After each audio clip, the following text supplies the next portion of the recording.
The courtroom didn't just present evidence, it told a story. A story designed to make the jury feel before they even think. But here's the real question.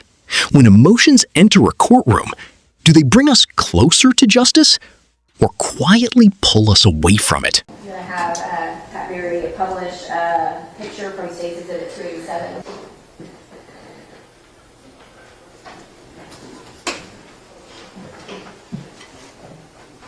Do you recognize this picture? I do. Is that your daughter? Yes. Can you tell me what day that picture was taken? First day of school. What grade was she? First grade.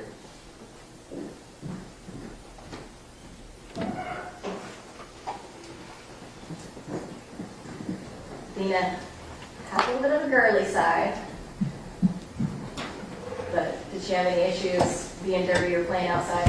Not at all. I'm going to ask you to tell the jury a little bit about one of your favorite memories and favorite pictures that you have with the horse trough. Can you tell them about that? Yes. It was springtime, so the water was still a bit chilly, and I walked outside and she was filling up the water trough and brought out a bunch of her Barbies and toys and filled up the water trough with them and was sitting in it when her dressed in cowgirl boots. Did you actually end up taking a picture of Athena? I did. She was shivering but having fun. When you took that picture, was she in or outside of that water trough? Outside of it, gathering more toys. Soaking wet. Yes. What did you and Athena like to do together? Mostly outside. We'd go camping, hiking, going to the lake. Athena was 7, so what was she into at the time? As every little girl was, Frozen, and unicorns and mermaids, and getting dirty. She liked to sing the Frozen songs? 24/7. You mentioned Barbies. And Your Honor, may I approach? Yes.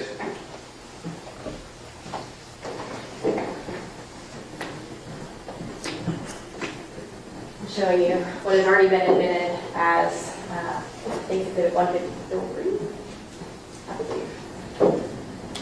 Do you recognize these? I do. Was this Athena's Christmas gift? Yes. As the testimony unfolds, the prosecution carefully builds a vivid image of Athena, not just as a victim, but as a joyful, ordinary child who loved playing outside, singing songs, and spending time with family.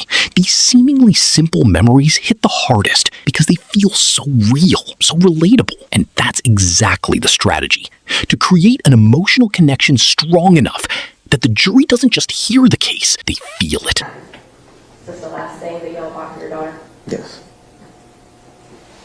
Your Honor, can I publish these to the jury? Sure.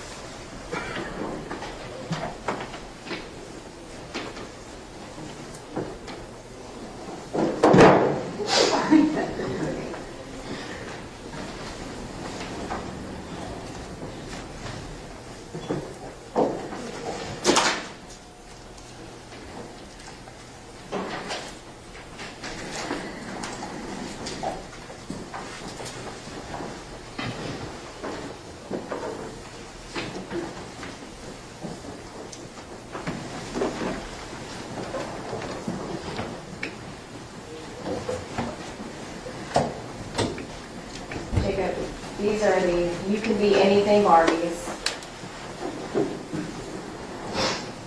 Athena did not get that opportunity. She went missing on November 30th of 2022. Can we talk about that day? Yes. How was that day for you when it started? It was a good day.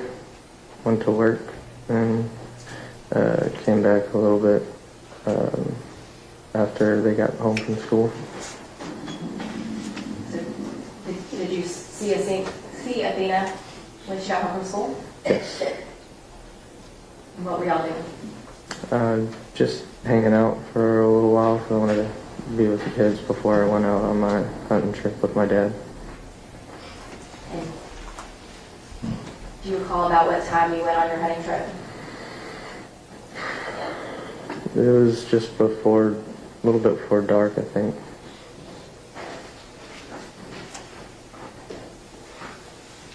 When you were leaving, did you say bye to Athena?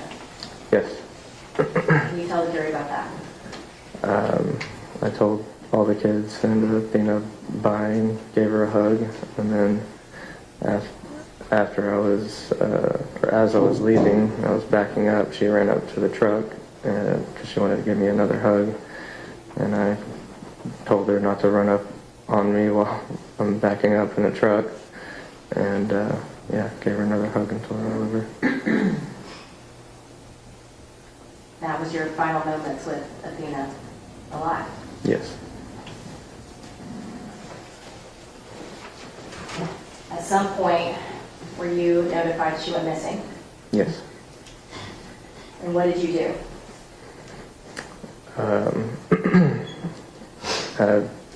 I was, of course, a little nervous, but I thought maybe she was just playing hide and seek or something because she was really good at that.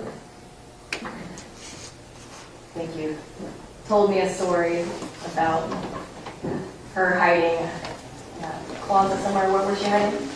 Yes, we were all playing hide and seek, and she hid in the linen closet with everything in front of her, and we were searching for like 20 minutes. So when you first got notified, you thought she was hiding. Yeah. Did you participate in searching for Athena? Yes. Can you tell us about that? I searched each day whenever they let me, and I thought maybe I'd be a little bit better at it because I've been on that property since I was 8 years old, and I know the woods like the back of my hand.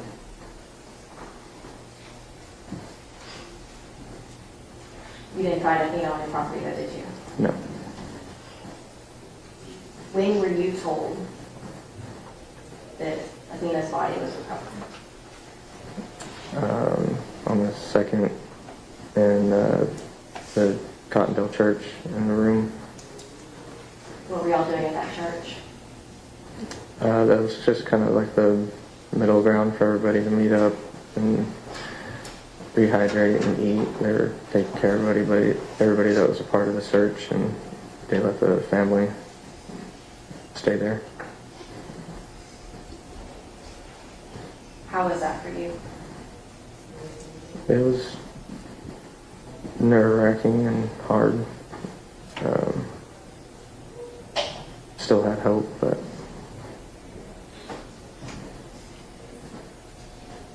You mentioned that you've been on the land since you were 8 years old. yes. Can you tell us a little bit about your home and the land that you live on? We moved there back in 2000 when I was 8, and it's on 10 acres, and now me and my brother both live on it. He lives down the hill from me. Who all lived with you in your part of the property? It was me, Ashley, Athena, Alice, and Yursa at the time.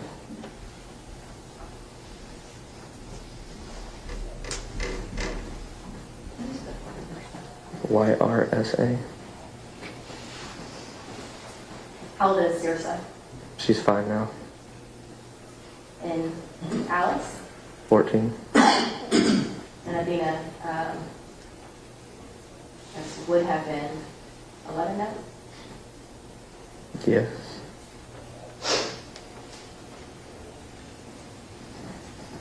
Do you still have a place at your home that you talk to Athena? Yes. Can you tell the jury about that? There's a fruitless pear tree that Alice and Athena would always climb.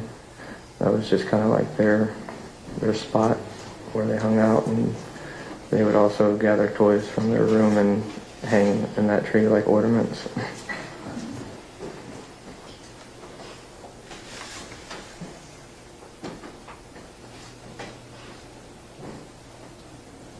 Talk a little bit about your role, as a man and how it affected you. I want you to tell the jury a little bit about that. Athena was taken from your home, your property that you've been at since you were 8 years old. You weren't there. How did that make you feel? It made me feel horrible, like like I should have done something or been there. I wasn't there to protect them like I should be, like a father's role.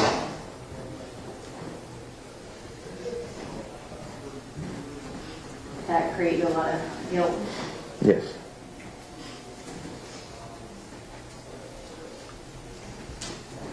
How did you handle your trauma and your pain from this?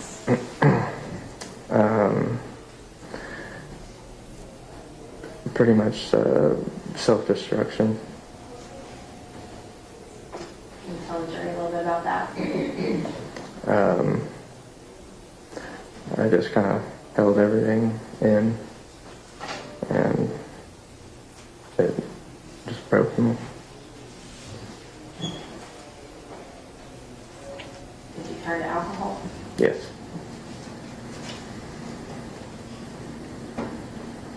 What about your marriage? It ruined my marriage.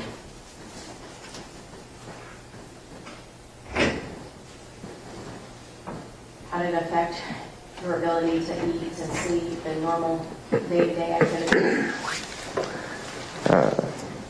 I couldn't sleep, and I would only eat like every 7 days, and I lost like 50 pounds.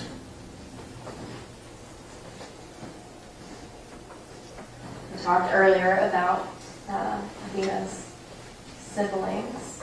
So we had your son, and then we had her stepsister Alice, right? And then she also has a sister Rylan, her mom Maitland's daughter. Talk a little bit about Athena and Alice. What was their relationship like? They were just best friends. They loved that they were sisters, but not real sisters, they would say. So they were just best friends. Has this affected Alice? Yes.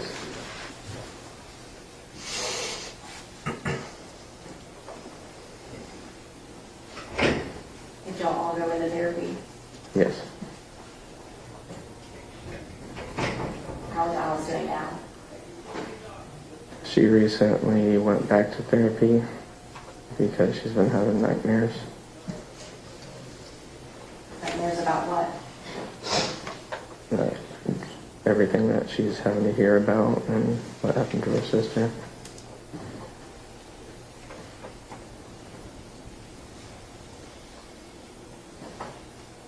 The defendant wrote a letter to the family and to law enforcement.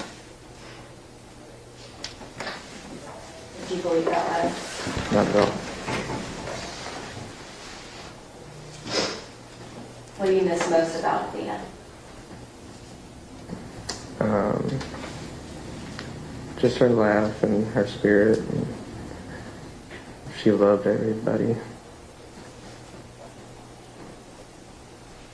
there anything that you want this jury to understand about your loss in this process?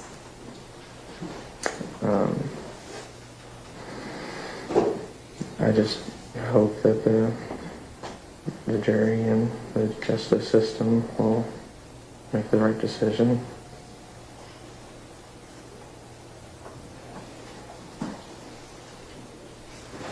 I'll pass witness, Judge. Cross-examination. No, Your Honor. Mr. Randy, Mr. Strand, we have no questions for you. We are terribly sorry for your loss. Okay. May this witness be excused. Thank you, sir. In the end, this case leaves us with a powerful dilemma. Should justice be driven purely by facts, or is it impossible to separate emotion from truth when human loss is this deep? Because once feelings take over, the line between justice and influence becomes harder to see.